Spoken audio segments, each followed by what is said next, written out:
Со преговарачката рамка спакувана во француски предлог, Македонија никогаш нема да влезе во Европската унија.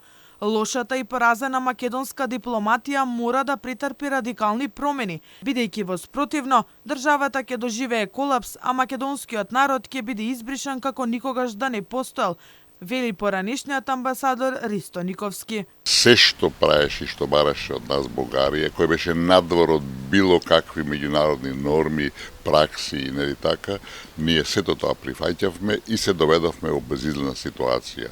Врвната е промената на уставот, која значи директно и отворено бришење на македонскиот народ, кое ние цело време го толерираме и се правиме, политичарите се прават дека се отсутни и на сите тие тешки провокации, негирања, последните беа за време на Илинден пред кусо време, македонската страна остана нема.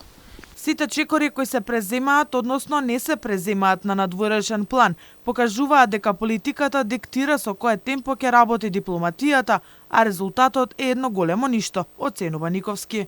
Тоа што се случува во држава на надворешен политички план покажува дека Македонија нема своја надворешна политика, дека дипломатијата е во сенка на политиката која диктира се и сте чуле ли вие некој што направил некој наш амбасадор било каде во светот? Немаме никакви информации. Значи, тие луѓе се врзани за политиката и не можат да делуваат на еден класичен, познат и признат дипломатски начин. Бугарската дипломатија е порази македонската, бидејќи се што беше барање на официјална Софија стана услов во преговарачката рамка за Македонија, смета дел од дипломатската фела. Па ние сме неподготвени, ние немаме аналитички тимови, ние не предвидуваме, ние само лечиме.